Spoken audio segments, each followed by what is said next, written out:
Quick note before we get started. More negative feedback. I don't know what it is. I've gotten a bunch of positives and then a negative. This one again, I go back to what I mentioned before.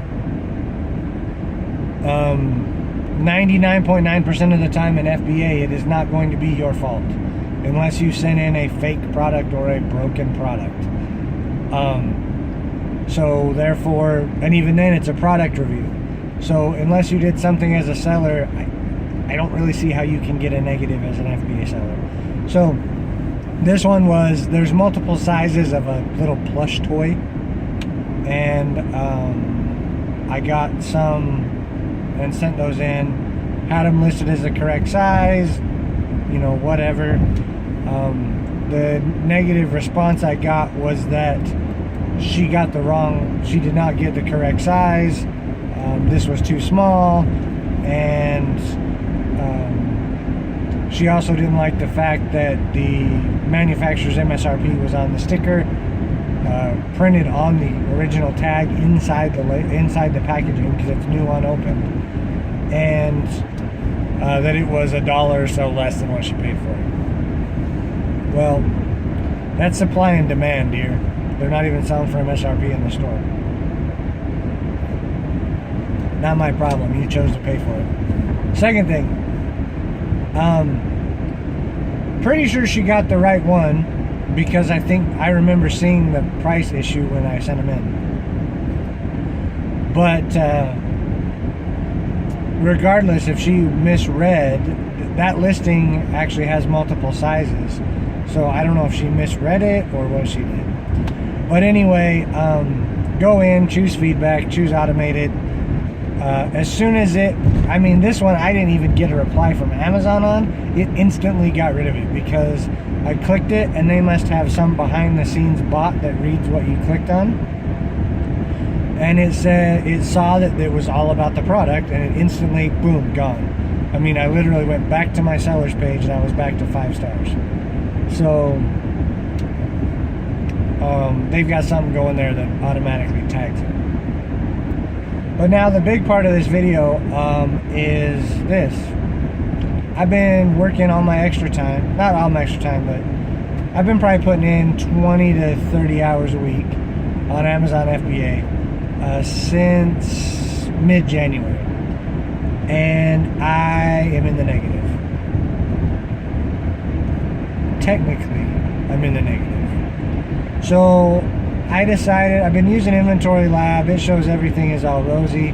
I wanted to double check some stuff, so I just threw all my receipts, everything I bought, Amazon FBA, in a spreadsheet, totaled it up, and I've spent $1,800. Now, so far from Amazon FBA, remember I've mentioned at the beginning of my videos, I screwed up on some items I sourced at the beginning, and I was actually paying Amazon to sell them on top of my cost.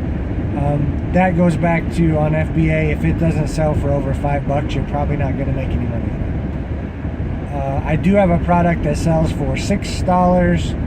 I pay 79 cents for it, and I make about $2.15 on it. But those are kind of few and far between from what I've seen. So I did take probably close to $100 loss in product when I started, between the cost of product and what I paid to sell it.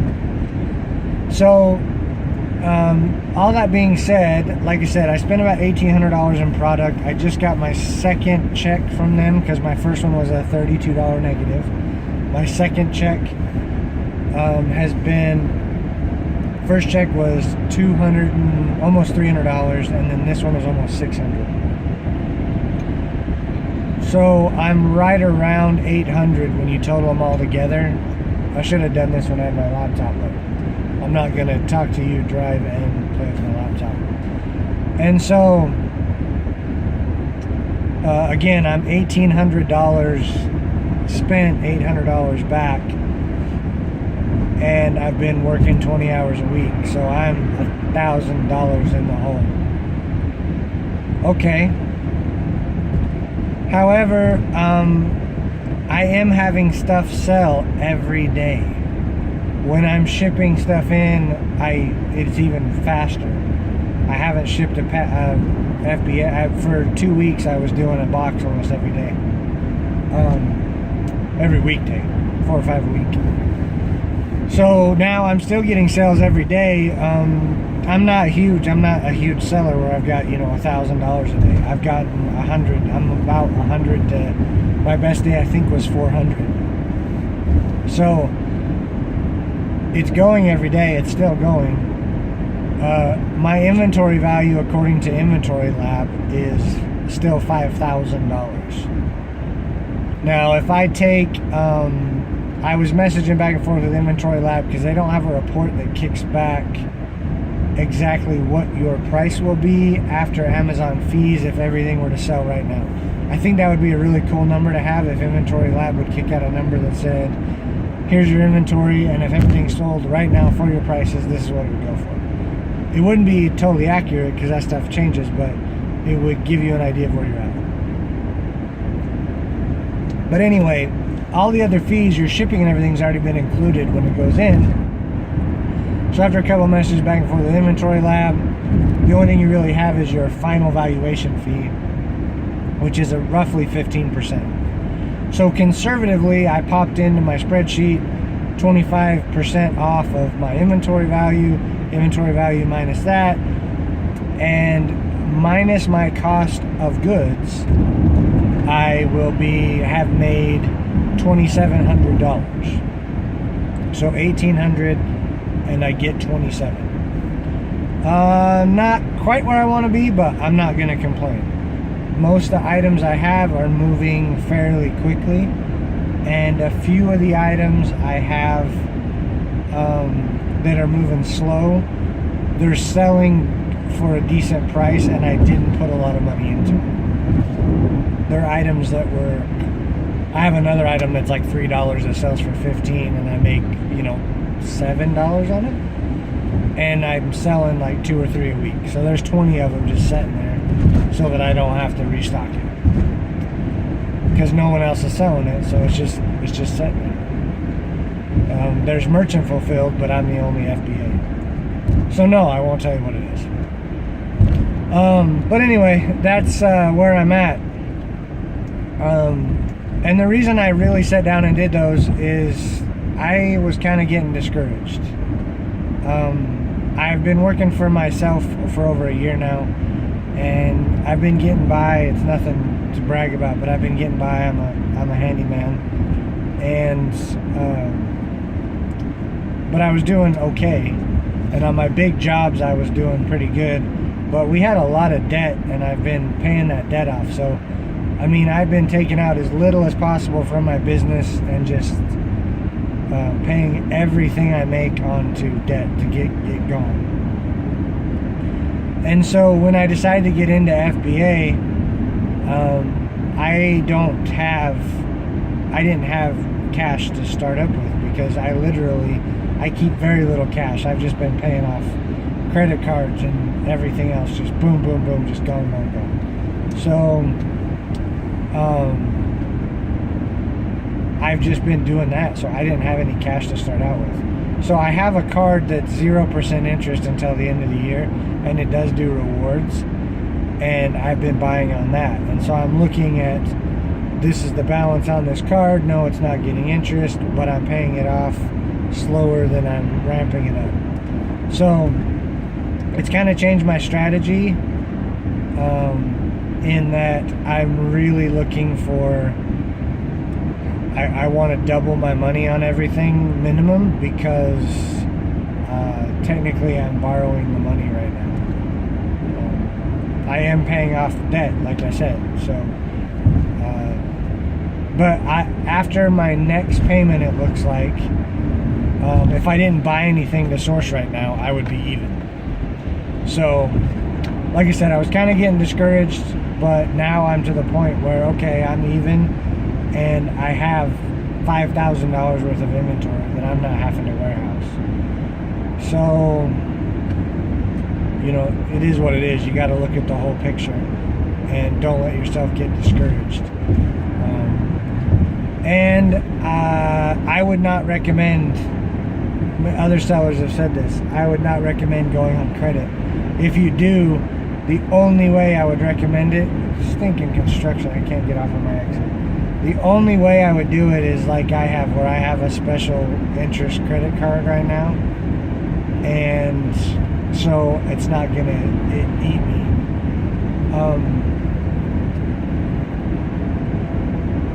So that's the only way I would even consider it. But you're much better off, you know, saving up. Lifestyle Warrior talks about how Chaz, him and his wife, they start out with $500, 17,000 or 70,000, sorry, first year in sales. And then if you watch his videos, there's a playlist on my channel of them. He'll tell you what they made in profit. But 70,000 in sales, roughly, if you're buying right, like they were, you're looking they made 25 grand. Not bad. So, you know, and in his video, he tells you what he could have done to make it better. There's a ways, little things he could have changed that hopefully I'll be able to take advantage through this year. But little things he changed to where they could have done $100,000 and probably cleared closer to 50,000. But they were learning the first year. 2016 was all learning for them. And he was probably being conservative from what I've seen in other stuff, because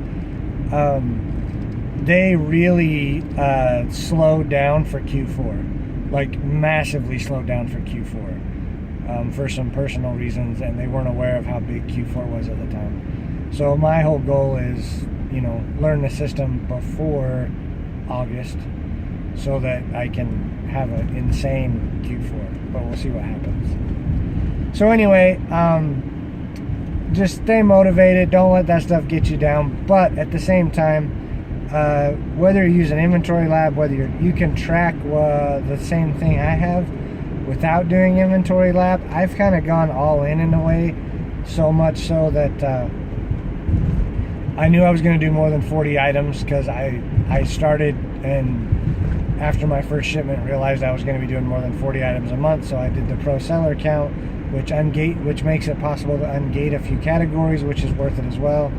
And so you just have to make sure that you're going to sell 40 items a month from then on out. So there's a little bit of motivation to stay on it. But if you don't get inventory lab right away, you can still track, you know, your payments versus what you've spent. And then there is a setting in the Amazon app or Amazon Seller Central to see what your inventory value is, so you could get a rough idea. I know Reseller Mom basically has a little formula she does the end of each month to kind of know where she's at and know if she's staying profitable.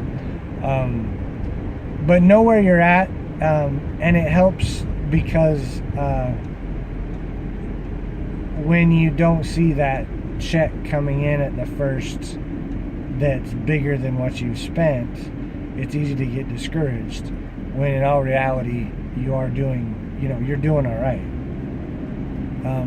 Maybe you're not doing totally what you want to be doing yet, but you're doing all right. So know your numbers so that you can continue to grow and know what you need to work on. Anyway, till next time, guys, keep sourcing. If this is useful, hit that thumbs up button, subscribe, like, and we'll kind of go from there.